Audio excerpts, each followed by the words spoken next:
Greetings everyone. We have here today Ferrari. This is the FF model, the brand's first four-wheel drive car. The car may not be old, but nevertheless, it is very much in good condition, mileage low color, cool interior, also beautiful color.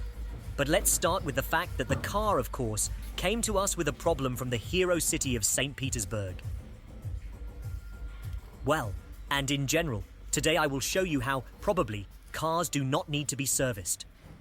But people, exactly owning this car, of course, they do not know. Well, and accordingly, this is probably more of a message to my colleagues. If you do not know the subject, then probably you should not get involved in such cars. Because, well, we, for example, if we do not deal with BMWs, we do not get involved in them. Well, the same goes for other brands.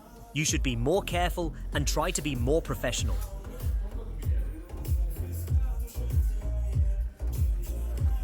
If really you're not competent, you shouldn't put yourself, your customers, and their material value at risk.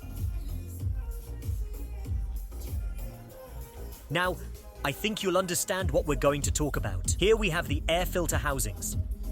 As you can see, there are no filters. There are traces of oil in the place of the filters. Those of you who understand a little bit of engineering probably already know what we're talking about.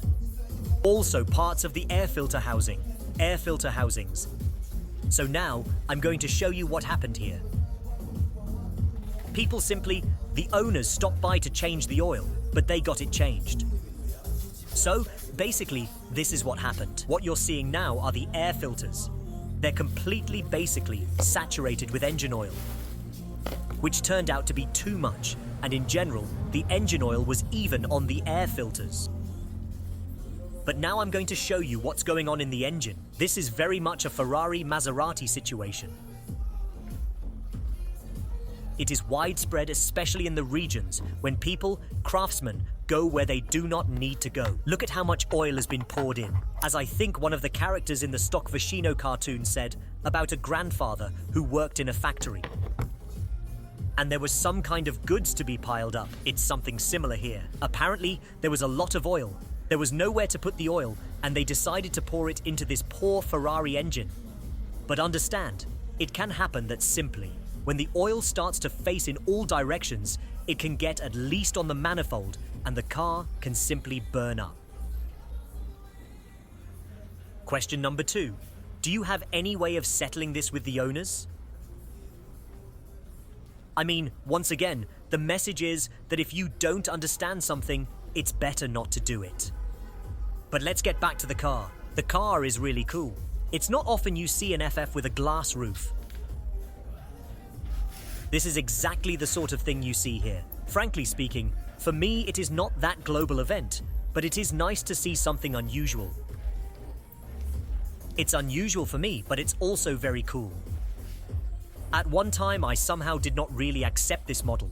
Now I began to like it, because it is really a car on all-wheel drive. It's got a V12 engine, it drives really well, and it's also functional. It has a kind of trunk, and at least some things can be transferred on it. And you can fit a couple of people in the back. Well, it's not a very large build, but still, it's not bad either. Basically, it's a sort of a variant of the Ferrari in the body, almost a station wagon. Note the body combination, the interior combination. I think it's one of the coolest variants. And once again, I want to admire this glass roof. It's very panoramic. I mean, it's not exploited here.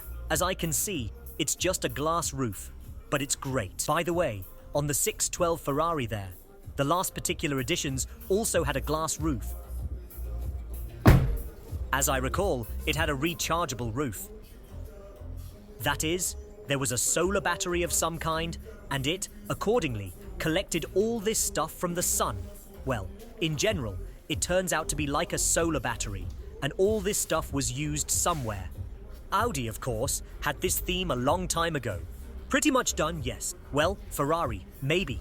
A little bit with identification, but they have their own chips, which other cars do not have. In fact, in this FF, it's probably the same roof. Honestly, I don't know. There was no time to clarify all this matter, so if you have an answer to the question, whether there can be on the Ferrari FF exactly such a roof, which in fact is also a solar panel.